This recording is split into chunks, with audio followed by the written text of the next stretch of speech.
and welcome to this latest installment of Tones of the Hammer. If you've never been here before, be sure to subscribe. Right down below here or up there somewhere. There'll be a button somewhere anyway. And this week I am lucky enough to have some new kids on the block here in Hamilton, some really cool new kids on the block who are making waves. They've just played at North by Northeast, not just once but twice. I'm super excited to learn all about that, learn all about them. Everybody welcome Lost Faculty. Thanks so much. Or 50% of Lost Faculty, you know. Did you just lock the other guys up before you came up? Yeah, they just got lost on their way down. I got you, yeah. I mean, it's Hamilton, you know. You never know what happens in Hamilton. All these one-way streets. You can't figure train to catch. yeah, these one-way streets. Well, thank you so much for coming down, fellas. You just got back from a tour, and we're going to get into that eventually. But yeah, even for me, this is the first time we've met. So why don't you tell us a little bit about how did Lost Faculty start? What got you all guys together? How do you know each other? And dying to know. Right, tall boy. It's kind of all over the place, our synergy story, because I've known Justin, our bass player, the longest out of the four. Bandicoots legend. Yeah, Bandicoots. He used to be in a band in Hamilton called the Bandicoots. They were icons. Definitely. Icons. Big statement. I mean, I saw them play at my high school in 9th grade, and I was like, oh my God, you can do that? You can just like be in a band and not be some other person, which was really cool. And so years down the road, him and I just became friends through another buddy, and we got to talking probably would have been like 3 years ago about making some music together. And I had a couple songs that I had written. I was playing solo a lot, and he wanted to help out, do some recording. So he actually brought the rest of his old band in to Threshold. We did some recordings there for our first 2 songs. Nice. And in that process of recording, I had booked a show out in Toronto. We were doing like a showcase night at the Horseshoe. We booked that. Didn't have a band to play with because the guys that we recorded with weren't going to play, but Justin wanted to. And then through a friend, kind of, met Nigel. That was through like open mics and shit in the city. Sorry, I don't know if I'm allowed to swear. You are allowed to swear. Anything goes on this podcast, mate. Take a breath, guys. It's all good. Thank God. There's no rules on this couch. Media training is out the window now. Do any of these fuckers? Yeah. If you want to call names, just go for it. You know? But yeah, so out of open mics met Nigel, and a couple months down the road, Brendan came into the fold through a jam at the Coach and Lantern up in Ancaster, which was a pretty kismet moment. Yeah, it was. Yeah, Nice. him and his sister came in to play a couple tunes, and his sister's really great too. She's got music coming out. Chelsea Reynolds, Coming out soon. shout out the Sweet. faculty Chelsea, family. We'll be on the lookout. But yeah, they came in, and I remember sitting there because I host open mics at the Coach like once a month, which I've done that since I was like 17 or 18. Yeah. So I've played there a ton, and have always wanted to find people to play with there. Yeah. And never really got super lucky with that. It's hard to get that gel between people, right? You know, And feel that. Hamilton's got a lot of veterans that have been around the block. What a polite boy, Matthew, you are. Love and, that. It's great. It's a lot of fun, but to start something new, I think I wanted to wait for the right one. Yeah, how very cute. Did feel like getting into a relationship.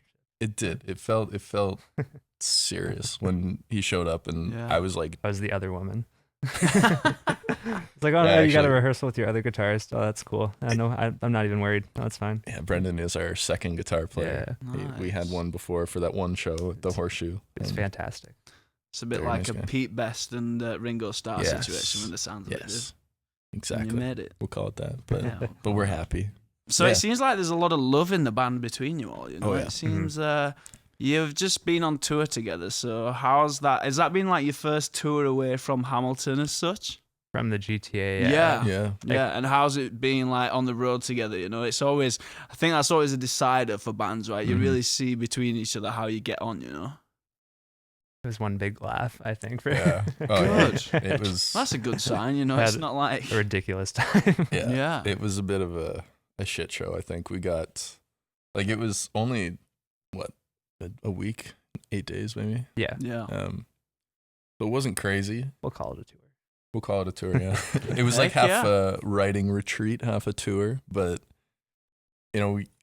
we get along really well here to begin with, and I think you throw the 4 of us in a van, actually 5 of us, because our photographer Andrew came with us, and it's really just like everybody trying to see who can get the biggest laugh. Yeah, So totally. it's more of like a writer's room than anything, which is Yeah. fucking great. Working on but- skits and bands the whole Yeah. time. And Yeah. we've got this pipe dream of getting the band to a place where we can start like our own animated sitcom. Yeah, yes. Just Based on the Hamilton scene. So yeah. So Yeah. we're working on bits for that mostly. Nice, man. So That's such a cool little idea. Let's roll with that. yeah, I we'll love see if that. anybody ever lets us get there. But Yeah, totally. if there's any animators watching this, let us know. We got some there's great a, ideas. There's a lot of talent in Hamilton. You know? Oh, God, There's yeah. a whole lot of talent. So you never know if somebody's watching this Mhm. or wants to collaborate. This is kind of what the podcast's all about. You know, it's just kind of me. I just telling you guys before we start rolling. You know, I'm pretty new to town, and it's good to just get to know people. You know, Mm-hmm. so obviously you've just been out on this. We'll call it writing retreat / tour or whatever. You know, so what's your guys been? How long have you been together? First of all. year and a half, over a year and a Yeah, half, getting so- on 2 years. In terms of it, you're pretty new kids on the block sort of thing, Yeah. right? We Yeah, still I'd like say. each other. Yeah. Well, that's a Still- good start. You Still in know? our puppy love phase. Yeah, totally. Waiting for a ring. So, and so, how have you guys found it in the GTA, the Hamilton scene? You know, you've played some pretty cool venues. Did I see like the Horseshoe Tavern and places like that? Yeah. So, how is the scene for you guys so far? You know, in terms of booking, how you finding it, like being able to get people out to shows and working with promoters and stuff like that. What's your experience with it? You want to take that one? No, it's been each one's kind of a different challenge, especially for bringing people out or what role you play in the show. For North by, it was kind of a cool thing because didn't really have to promote it a whole bunch. It was just the It's quite a big brand in itself. yeah. So it was fun to be able to do that and not have to. Oh my gosh, we only have 6 tickets sold to our Toronto show. This is going to be awful. So it's kind of fun getting to that stage where you can just focus on playing and having a good time instead of like, are there going to be more than 5 people? It's always that horror, right? Yeah. Grinding out posters and Yeah. which is the most hounding your fun. friends to come out. Yeah. I like postering. Postering is fun, but man, doing a couple late night postering dates around the city, you see some interesting shit, which is always Oh fun. yeah. Hamilton past Oh, yeah. 10 o'clock, man, is quite Oh, an yeah. interesting Yeah, place. it's a sight. It's a sight. We see a Especially- lot of that playing Especially gigs. downtown, you know. Oh, yeah. Yeah. 100%. But it keeps things interesting, you know. There's Oh, some yeah. rock and roll stories, I'm sure, that will Builds come out of that. character. Yeah. Yeah, Yeah. 100%. It's part of the brand, right? Yeah. You can't be a Hamilton band without. Yeah, exactly. Without that. Exactly. Because the previous guests that we've had on as well, I don't know if, you know, your guys probably about the same age as me. So it's like I've had a lot of people talk about Hamilton's kind of music legacy back in the like early 2000s with like hard rock bands and stuff. Yeah. So and doing Tones of the Hammer is just, you know, just kind of trying to dig out like there was a big scene back then of like hard rock sort of stuff, and just getting a scope of where things are now, you know, for you know, for like bands and artists that come up. So in terms of, I guess when I'm asking like what's your experience like, is Hamilton's music scene, do you guys find that you're getting more out to Toronto venues rather than Hamilton venues because there's just not the pull in Hamilton at the minute? Or Honestly, it's tough. It's really tough to answer that question because Toronto is also a bit of a shit show. yeah And there's just so many things to do in Toronto that I think to really get a good show there, like that's like a proper, you know, put your whole promo cycle into it.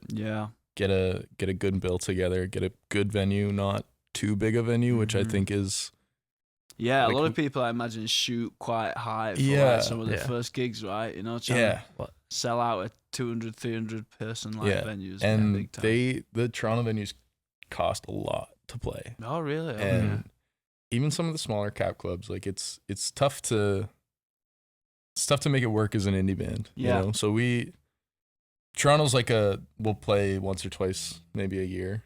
And you know, with something like North by, like, we're never gonna turn that down. Well, I think that goes a long way for us. I mean, when we first started this band, like we had a lot of conversations about what we want to be and sort of what we want the brand to be. When we're showing up to a place, or when people come to our socials or whatever, they need to kind of understand what we are, I think, pretty quickly. And like that's a really important part of what I think building a band nowadays is like, what's your story? What's your image? 100%. Why should people care? Yeah, why should people give a shit? I think that's the question that you need to ask yourself. Yeah. And like, I think part of our MO is like, it sounds a little martyrish, I guess, but we like to be thinking of ourselves as like carrying the torch of rock and roll in Hamilton. Yeah. Not that we're, leading the way by any means, or that there's still bands coming out and not just because the industry's changed a whole lot, right? This always, in one way or the other, becomes the kind of topic of conversation every interview, that like it seems to be turning into such a solo artist, singer-songwriter world. Like, like bands are kind of dying out, sort of thing. Yeah, they can't, like, you can be on TikTok in your room and do the like Noah Khan thing of going viral in like a week, all by yourself, and then having to figure out how to get a band together for a world tour where you're selling out stadiums, which is amazing. Yeah, but I know, like, we grew up around seeing bands in Hamilton, and both our parents played in bands, and so I know him and I share that kind of youthful experience of what it's like, wanting that. Yeah.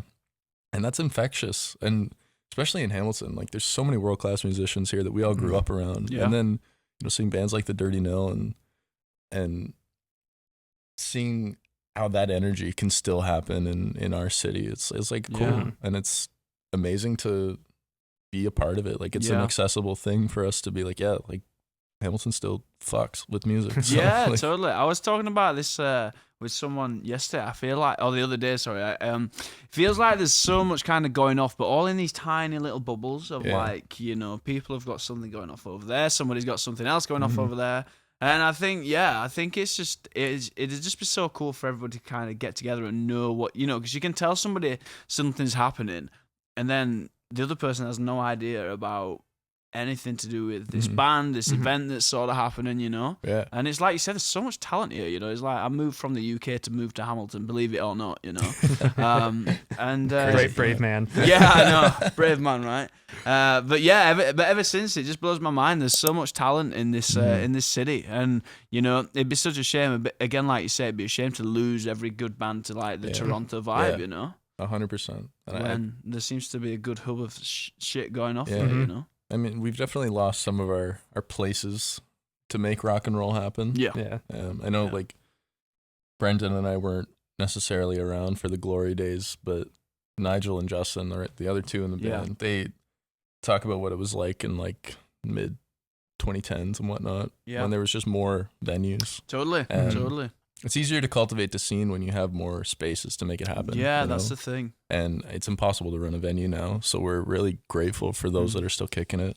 That's the ones that are starting ringside. Yeah, ringside. Yeah, exciting. Yeah, we're stoked for that. To see some coming up, as so many are disappearing. Yeah, it's good. And like the Cavs was still kicking it, which is great. They put on some good shows, Doors, and then the newer ones, the big boys, Mills and Bridgeworks. It's just great that there's still places. It's just, I think Hamilton really had like so many where there was always something going on. Yeah. And it's petered out a little bit, but yeah, because obviously COVID had a hit on everyone, and I imagine just like, God, just the economic state of things is another tough one. Everybody, everybody's trying to fight with that at the minute, trying to find a spare friggin' $100 to go out with on a weekend now is like tough. By the time you've bought a ticket, right, and do stuff, it's coming to the point where I think everybody's got to sacrifice something in a band or an event to try and make it work, right? To try and, like, for you guys, what would you say? Would you say that that's trying to get paid for shows and stuff is a hard thing? With a lot of these venues, like you said, a lot of Toronto venues are really expensive places to play, and it's I suppose, is it more you end up doing this show just so you can showcase to your fans that you're cultivating, sort of thing, you know, rather than actually making any cash out of it, sort of thing. You guys are getting paid. You see, this is the best thing about these podcasts. It all comes out, mate. We probably should have told you before the show. Yeah. Don't bring up the money. He doesn't know. That's it. Yeah. Everybody trips up on here, Brendan. You know, I'm here for you, mate. Don't worry. It's okay. It's in the mail. Yeah. Yeah. That old one. The money thing is definitely tough because we've played a few shows where, you know, a room's been full and we get like pennies. Yeah. Or we play a room that's got like 10 people in it. Yeah. And we're getting like the whole door. Yeah. Yeah. And, you know, $20 a head, we're still making whatever, some cash, you know. We're not leaving there down money, which is nice, but Also, we're kind of a self-sustaining because we don't take anything away. We just shove it back into the band. Yeah. Whether that's recording Smart. or merch or promoting and all that fun stuff. So if we're doing it for a living, I think it would be a lot more stressful. But the fact that it's just, okay, whatever we make is going to make this thing a little better. Well, that's even, you know, that's a great thing to be doing, though, pumping it back into the band. You know, most bands, I imagine, come on and just say, oh, yeah, we just went and got pissed on the $200 that we made last night. So, fight over the $25 I could have made. Yeah, I think we're definitely pretty lucky that we're all kind of on the same page about how we want to run it. And, like, I don't know, there's something about treating it like a little small business that we want to grow that has been really successful for us so far, of just incremental steps, you know. We're not trying to take that big swing for the fence and just trying to make like a small sustainable growth path for us, which I know that's like so many fucking corporate buzzwords for a fucking indie band. But it's all the name of the game, Matt, right? Too, you know. It's how we talk about it, you know. Like, we're very pragmatic with it, and you know, we live for the shows, and that's like every single time we play a show, it's like, oh fuck, that's like the greatest thing that's ever happened in my life. I feel like everything's directed to that. Yeah. Like, even when our last batch of songs we recorded, a big thought behind them was like, okay, what are we missing in our set? Yeah, and it's great to like come from a place like that creatively, that we're all focused on the same thing. We all want to evoke the same emotion out of people. I think that really hits a special, well, I don't know, a special bone. Special button. Special button. Thank you. Yeah. God, you're so Great. good. Great. Yeah, that's it's so sick though to see. And I think the thing is, you know, even a year and a half, you know, it's not a long time to be a band altogether, you know. So and to have played North by Northeast in that time is pretty frigging cool, if you ask me. You know, it's kind of the North by Northeast and the South by Southwest or whatever. I've always heard, you know, something I've always heard of, even back in the UK, you know. So for you guys to be doing that, well done, guys. Honestly, it was definitely a rewarding moment to. Like, the first time was amazing just to be able to say we did it. And then when we got asked the second time, it was a very fulfilling moment. Be like, okay, we're doing something okay. Yeah, that was crazy because we played like, was it the Wednesday night at like midnight at the Paddock Tavern in Toronto? Nice. That was a good show. It was a great show. I did not I wasn't sure how it was gonna go. No, I was expecting to play to nobody. A Wednesday night at midnight. Like, who the fuck's coming to that show? But it was a pretty full bar. The other bands that played were sick. It was a fun night. And then at like, was it the day of? It was the next morning. Yeah, I got a message from the artist rep that we were working with at like 3 a.m. And I had just happened to wake up in the middle of the night, like maybe 20 minutes after this message came in, asking us if we could play again Friday night at 10 o'clock at the Horseshoe. Oh, nice. So and that's we were like, how it happened, right? Yeah. So I immediately, before even asking if anyone was available, I was like, yes. We'll figure it out later. Just Matt there. We'll kidnap whoever. We're going to take it. Yeah. But that was amazing. Like, we really put a lot of effort and care into our live set. And I think that's where we shine, is pulling people in that don't know us. And we like the challenge. Yeah, there's something, it's kind of competitive for us, where it's like, you don't know us, but by the end of this show, like, we want you to be on our side. Yeah. And we thrive off that shit. And to see it kind of pay off like that was really great, because they obviously saw us and liked it enough to get us back for a second show, which was really fun. But Sick. yeah, it was definitely a bit of a highlight Yeah. of this year for sure. Great. It's great stuff. And I'm kind of the opposite. So I've not seen you play live. I've listened to your stuff though. And I'm quite interested to hear what your guys' inspiration is for like music wise. I'm fascinated to hear. Okay, can I ask you what you think? Oh god, this is gonna be terrible, man. 'Cause What if I get it so wrong? No. If you see the white stripes, I'm No, I'm walking not the out. ones. That was our one rule. You can't shit that. No, I mean the ones to me, and again, I'm not. I'm still even though I've been in Canada a year, I'm still getting used to kind of like some Canadian artists and stuff. Yeah. But you guys sound a lot like I get like Sam Fender vibes. Sam Oh, Fender? okay. I like that. I like Sam I Fender. don't know if that's Yeah. at all an inspo or anything, but I was kind of going down that kind of route. Is Sam Fender Interesting. I don't think that's ever been a reference point for us, Yeah. but I fuck with Sam Fender. He's Yeah. great. Oh, thank God for that. Yeah. I was like, he's I was a getting ready Jag for you player. to I just. fuck with that. Yeah. That's good. Goddamn. I was getting we- ready for you to kick the mic up. No, Right, not at so- all. No, there's only a couple artists you could have named that I Yeah, would have that kicked you would've- down. but I'm glad you said white. I wasn't going to say White Stripes.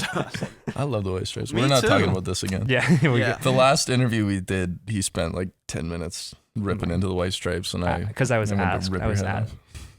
off. You brought it up. You cornered me.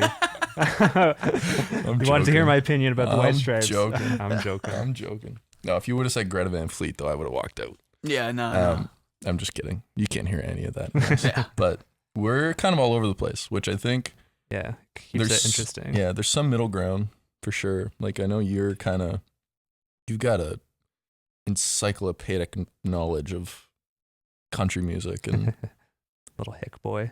yeah, but it helps for I think it just makes it more interesting than if we all liked The same thing. like yeah. if we all liked Alan Jackson, like our band would suck. Yeah. If we all liked the Arctic Monkeys, well. we Okay, shut up.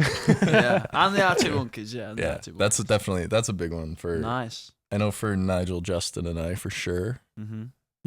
You got the Last Shadow Puppets in you too. yeah, but we love the like Last- each one of us on our own has very different tastes, but you put two of us in a room together and we can talk about music and we'll find common ground each individually in like a different way. Yeah. Yeah, That's the beauty of what you know Yeah. makes cool music in a band, right? Yeah, and I think it's great that like we try to not hone in too closely on like one reference point, and we can use them as like signposts of what we're trying to get at. Yeah. But I think, I mean, I feel like we actually have not answered this question at all. But for me, Yeah. the big ones for me, I'm a big Replacements fan, and that one always comes through just in like strong structure and Yeah. melodies and whatnot. I'm a big Paul Westerberg fan, and the Beatles are always a big one, and Arctic Monkeys, Strokes, like the newer indie bands, I think, in the last like 20 years, those are always a big point for us because that's what we came up with. Like that's Yeah. what we grew up with. I love it. Yeah, that's always my claim to fame. The Arctic Monkeys went to my college. Oh, really? Yeah, they're from like 5 minutes next to me. Oh, yeah. wow. Yeah, super cool. Did you see them when you were young? Not when they were super young. Arctic Okay. Monkeys for me were just a little bit like when they were playing kind of local shows. I Oh, was yeah. just a little bit young to be like hanging out in Yeah, that's bars fair. and stuff, But yeah, they literally smallest little venue down the road from where I live. They played, yeah, and so one of my friends has still got a ticket from like 2005 when they played or something, which is cool. Don't tell Justin that. Yeah. yeah, He'll find He'd it. shit himself. yeah. But yeah, those are mine, and I know you've got. And so yeah, Brendan, some you different goals. sounds like you've got total different tastes then.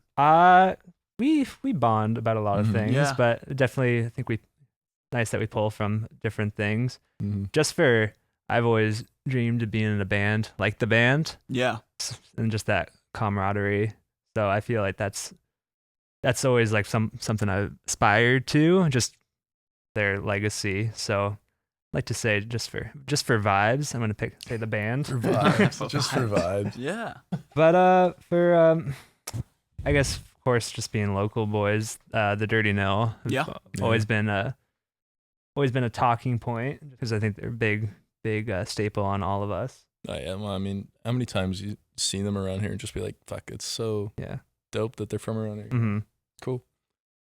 But and then like Nigel's a big XTC fan. Mm-hmm. Justin's all over the place. Nice. He's a big McCartney guy. Mm-hmm. It's a big melting pot then for like you guys coming to write and create music together, you know. Oh yeah. And so like these writing, so you've just been away on this writing excursion.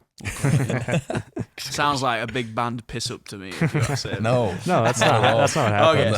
Okay, whatever. Sober the whole time. we take it seriously.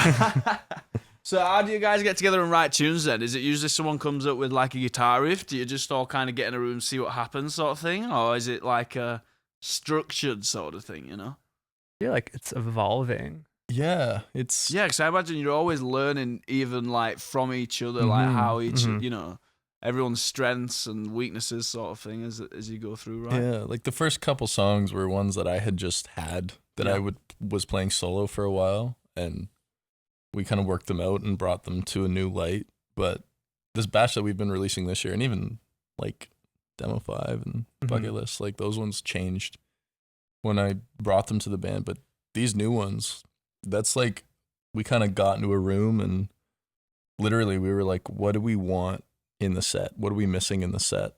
And musically we can kind of speak each other's languages well enough to get what we want, I think is, I don't know if I'm wording that right. That sounds so like John ethereal. Hey, we're fellas. just speaking each other's languages. Yeah.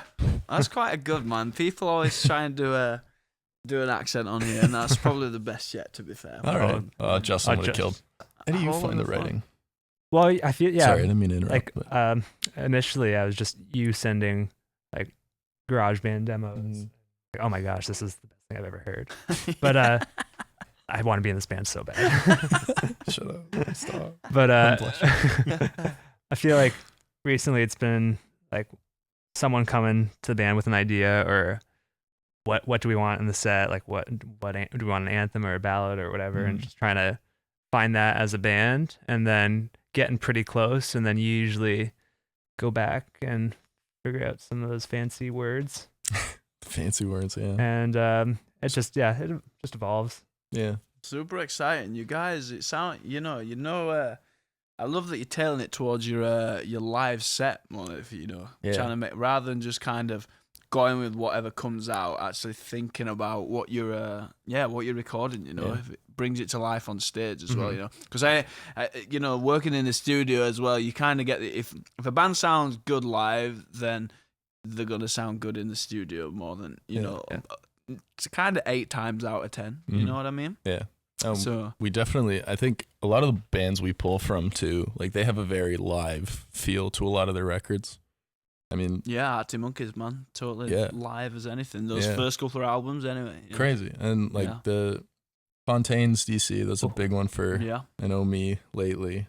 But their first record was one take. They recorded live the whole thing, and I'm like, that is nuts to be able to do that now and have songs that are that good, you know. I think there's a lot of overthinking that ends up, especially a lot of the time in the studio. I think there's a lot of people strive for that kind of perfection, you know. And the last guy I had on was he's a producer, engineer, and we were talking about exactly that, the idea of people strive for that perfection, but so, you know, a lot of the time is like, if there's the slightest little mistakes in records, that's what makes them so interesting. Oh God, That's how you know it's not AI. Yeah, man. Totally. Like that, you know?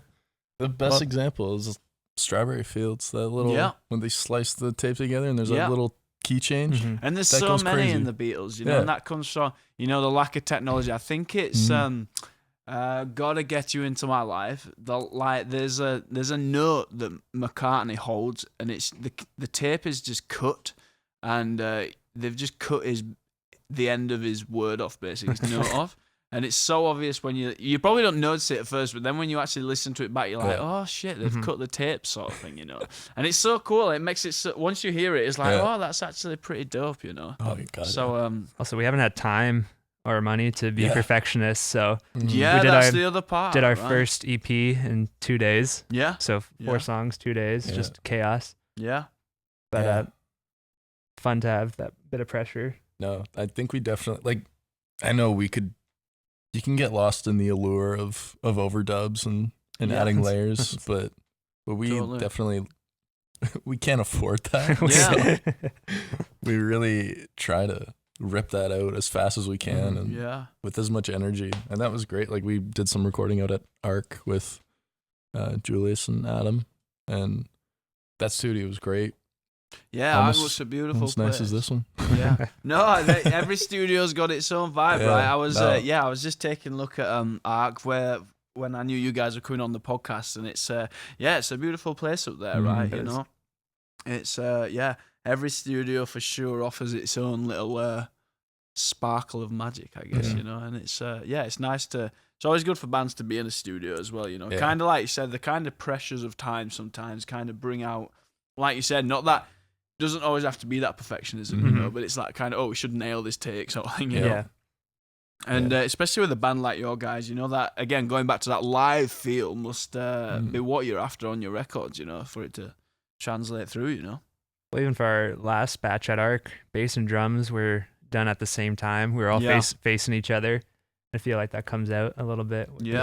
Very cool thing instead of listening to a ghost track or something. Yeah, we definitely wanted, that was something we set out as pretty much our primary intention with the next recording project, was we want to be in the same room when we're playing, or at least, you know, have that same feeling that we have on stage, because I think we hit some pretty good creative highs when we're just jamming and playing on stage and, you know, fleshing a song out. Yeah.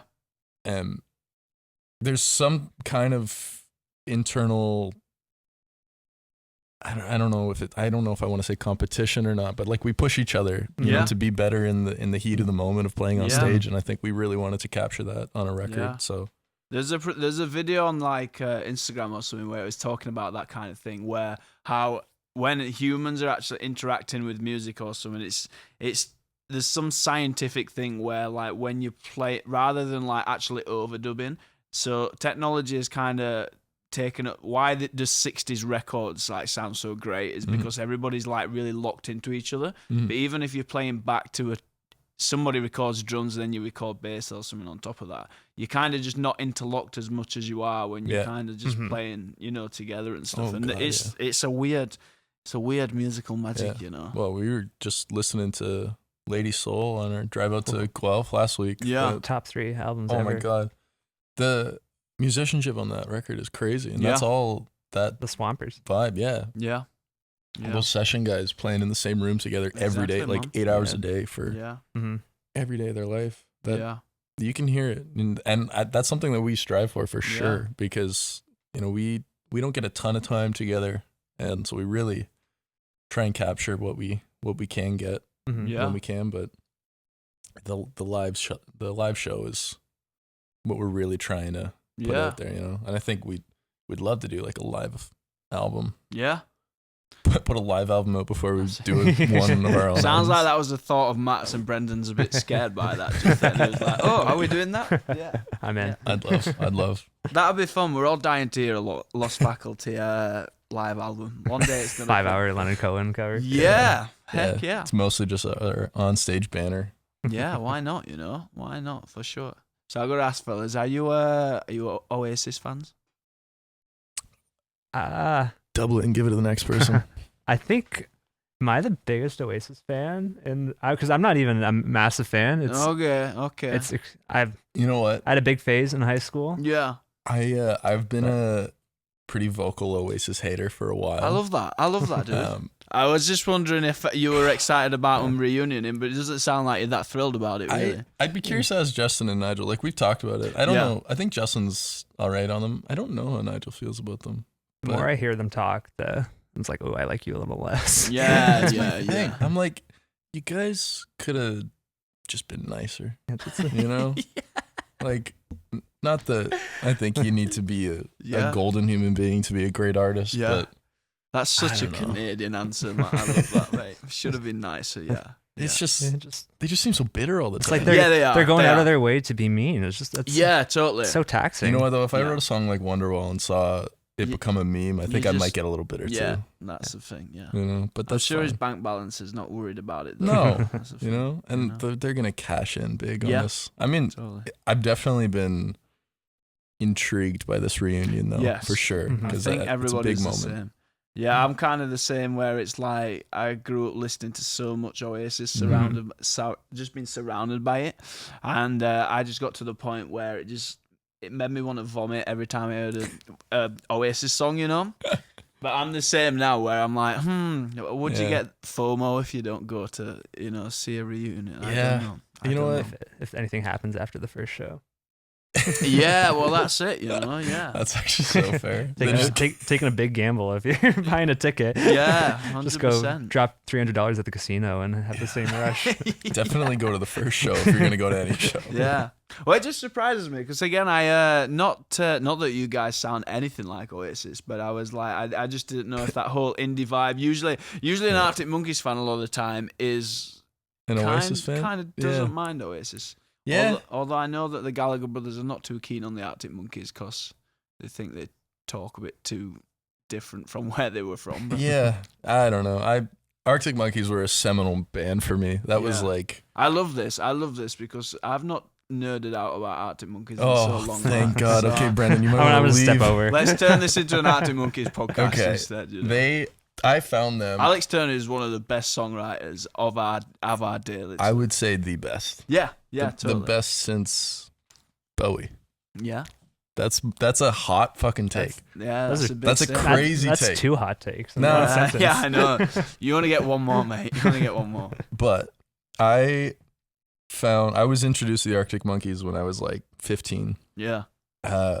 Working in the kitchen at the Keg, slaving away, and I remember listening to "Suck It and See" for the first time back there, and I was like, "This is my new personality." Yeah. And that was maybe like 6 months before that second Shadow Puppets record came out. Yeah, that's when he turned like cool, slick back hair, Yeah, kind of vintage clothes and all that. Found the leather jacket. Yeah, he cut his hair and stuff. Yeah. Justin was at Osheaga that year that they played, 2016, and they were like right up front. And if he was here right now, he would be absolutely. This is when we phone him in. Shit. Yeah, that's like. He could die happy in that moment. I think would be a life-defining day for him. But that just opened up a can of worms for me in songwriting and artistry that I think hadn't really clicked for me before. And I mean, I was so young that I didn't think of myself as a songwriter for a long time after that. But the way that you see him pull from different art forms, 100%. 100%. You just don't get that too much, you know? Yeah. When your reference points start becoming like scores to Italian movies and shit, it's like you're just so far ahead of what other people are trying to get at. Totally. Yeah, his new stuff's a bit wild, right? The new stuff's a bit wild. I'm here for it. I love it. I love me a good That's the thing. string I section. I hear of it, you know. If you've been there since the whatever people say I am days, it's a very different stride for Arctic Monkeys. I love that. Yeah, I'd love to be able to nerd out about the Monkeys. Nobody seems to be bothered about it, but I think I found my people in Hamilton. Go get Justin. Yeah, that's genuinely what like. Justin's gonna be gutted right now. He's gonna be sat watching this. Yeah, when he's it comes out. He actually will. Sorry, I swear to God, that's what we became friends over. Was talking about Arctic Monkeys and the Beatles. Well, we'll just have to do another interview with the other two guys. We'll do it. Yeah. Actually, that sounds great. Yeah. They're just talking shit about it. Yeah, this could be like competition. Who gets the most I can't views. fucking stand Matt and Brendan. They're so annoying. Come on here, all they do is talk about themselves and their process. Yeah. Totally. So it sounds like this year's been a pretty cool year for you guys, even though it's like, we'll call it still your first kind of year or stuff.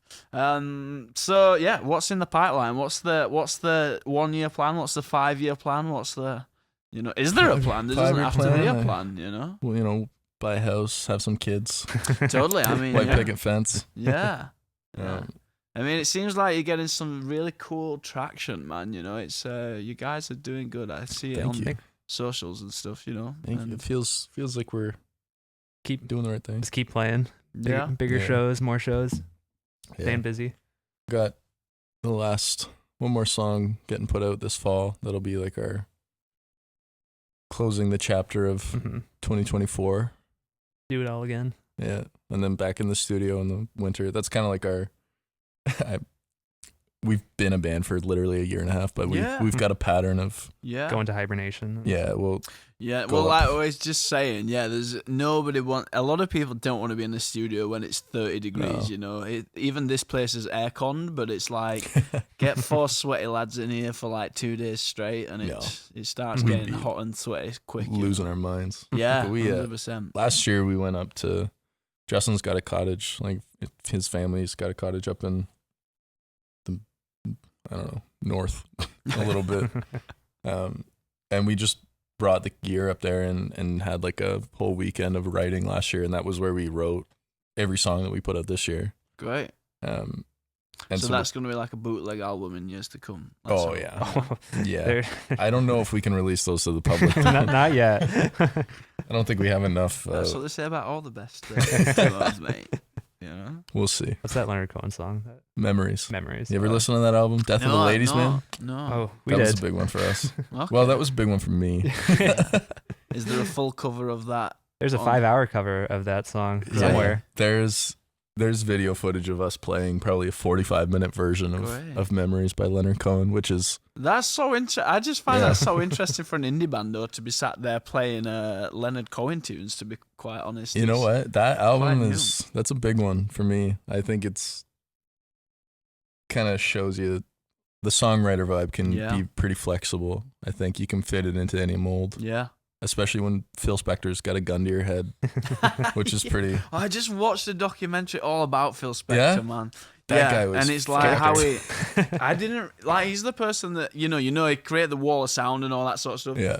And you think, oh, man, successful... I didn't know he died in prison because he, like, murdered his girlfriend or something. And I was like... It was nuts. I know, man. The guy was fucking crazy. Yeah. There are all the warning signs too. It's not like it didn't come out of nowhere. Yeah, exactly. Yeah, literally he kept turning up to the studio with a gun and like pointing it at people. You know, literally that Leonard Cohen album, the Death of the Ladies Man, was literally pointing a gun at Leonard Cohen when he was recording his vocals. Right. Okay, I'm gonna have to listen to that. It's crazy. I've not checked it out. That's the new writing process. My favorite Leonard Cohen album. There's no guns in Halo Studios, by the way, guys. Just in case anybody's wondering.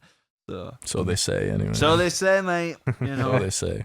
Bad vocalist, and then it's game over. You know, that's the thing. That's what the bat's for. Yeah. That's actually how they motivate me to get the vocal takes down. Yeah. It's all 3 of them just holding guns. Yeah. You know, when the drummer's finished and he just wants to be wrapped up, you know, it's game over. Yeah. Oh yeah, poor Nigel, sitting there watching us do guitar takes and vocal takes. Yeah. I mean, he's a pretty good guitar player himself too. He could probably come in there and fix rip the takes all right. That's it. Well, if they ever ask you to leave the session early, mate, that's when you know what they're doing. You know, it's just doing all the overdubs. Wait, that's why you asked me to leave? Yeah. So it's coming back to recording season. So have you got anything written at the minute that you're waiting to get out there and roll with, or is that just that's going to be this winter's project then? I think we have a little batch from PEI. Yeah, we've definitely got some ingredients to work with. Mm-hmm. We got. I wouldn't be surprised if we had like 5 or 6 that we want to work out. Yeah. Mm-hmm. But some are full, some are 8 bars of something that was a long lost garage band demo. And I mean the endless flow of like voice memos that I send to Brendan and the band. And well, even this is any good. Even when we were going up to write, we had a few things in mind, and then we didn't even touch any of them. We just new things came out. So yeah, that was actually hilarious. That was like our goal when we went out to the East Coast. Was like, okay, we've got these like 4 songs that we want to work on. Didn't touch one of them. No, really? Okay. Yeah. So. Well, that's good then. If you got even more new material coming out, can't keep up with ourselves. I know. Yeah, can't keep up. Totally. Next thing you know, totally not because we forgot how to play them. Yeah. There's got to be a Wonderwall in there somewhere that's going to make you a load of cash, Oh God, I hope so. Yeah, I know. Just takes one. Yeah, it does. You see, that's the thing. It does just take one. It could be this. It could be in this batch. Could be the next batch. Takes one Ford Bronco commercial, and we're set. We have that white picket fence. Hey man, if it's good enough for bands like I don't know, Lumineers or anything like that, that's how they did their start, right? So we'll take it. Yeah, 100p. And even like a local Hamilton business, if they want to put one of our songs in their commercials. This is We'll it. pay Let you. us know, please. This is it. We're If desperate. anybody out there is listening and they want Lost Faculty Yeah, on we're their ads, open. We're open to any and all advertising opportunities. they're open. They're selling their- Legally binding. Yes. Window shopping for Lost Faculty. Yeah. Yeah, you know. And if you've not subscribed already, by the way, guys, there's a little button somewhere down here that you can subscribe so you don't miss an episode of Tones of the Hammer. And yeah, you've got some shows coming up, fellas. We Yes, do. we do. Where you playing? What's happening? Where should we be? How much is it? Oh fuck! I actually don't know the price. Damn it! We're playing October 10th at Mills Hardware with Nice, our buddies. beautiful venue. Yeah, Beautiful venue. our buddies from Castledore. They're coming down from Kingston. They're a great band. Nice. Just check them out too. That'll be a good show. And then, next weekend we're up in Kingston. If you got any Kingston listeners, Mhm. we'll Hey, be you never know. All we'll be going there. Our first time. We're still growing, so maybe you can. Yeah. When you play a show, just tell them that you did. We'll plug the podcasts. podcast. Yeah, Yeah, we'll that's corner a bunch of people at the show. Go Totally. listen. Fucking listen. Yeah, yeah. What else we got? One more song coming out. Yeah, we got another song. Got a little run in November Yeah. in shows. Yeah, we got Windsor, Kingston, Toronto in the last week of October, first weekend of November, Halloween weekend. Halloween weekend, if you will. Hello, weekend. Gotta Dress Gotta- scarily. think of a new Halloween costume. We were all Freddie Mercury last year. All of you. For Lee's Palace. Yeah. It was great. I liked the matching vibe. Yeah, The pictures were We cute. can all be the same member of Kiss. yeah. I would do Yeah, that. this could be the thing. We're all Ace Frehley. What's the Marauders that was playing? The Challengers? Yeah. The Gibsons? Get those. Could be a whole like Halloween theme going off now, guys. Oh. You've got, but if you do it this year, you see where you're all the same character. You've got to commit to it for life. I'm in. No. Let's do it. You know. Nah, we're doing Chapel Roan costumes this year. Okay. Let's all be Chapel. Totally. I'm in. I'm doing it. We'll do a full hour of Chapel. I'm in. Could always be worse. Yeah. Could always be worse. The dress, you know. That's about it. I think that's kind of. We're definitely slowing down a bit Yeah. for Yeah. the fall. There's a bit of chaos there Yeah. for the summer. Even, Yeah, even our winter was a little Yeah. wild. Yeah. No, we like to play, so we keep ourselves Yeah. busy. Yeah. And Well, it's good to keep as well that kind of flow of the roller coaster, right? It's Mhm. like the summer. The summer's meant to be, I guess, for that time to go out and be rocking shows, traveling Mhm. around, and yeah, you need to get some inspiration as a band all together, right? To rock. So it's it's the winter's gonna be this nice time to get heads together and sort of enjoy it. That's the main thing of being in a band as well, right? oh yeah. It's just enjoying it. Yeah, we're having no shortage of enjoyment, that's for sure. Yeah, good. And Way it too shines much through fun. in the music, guys. I love listening to you guys' music. I've been listening to it ever since you guys were talking about coming on the show.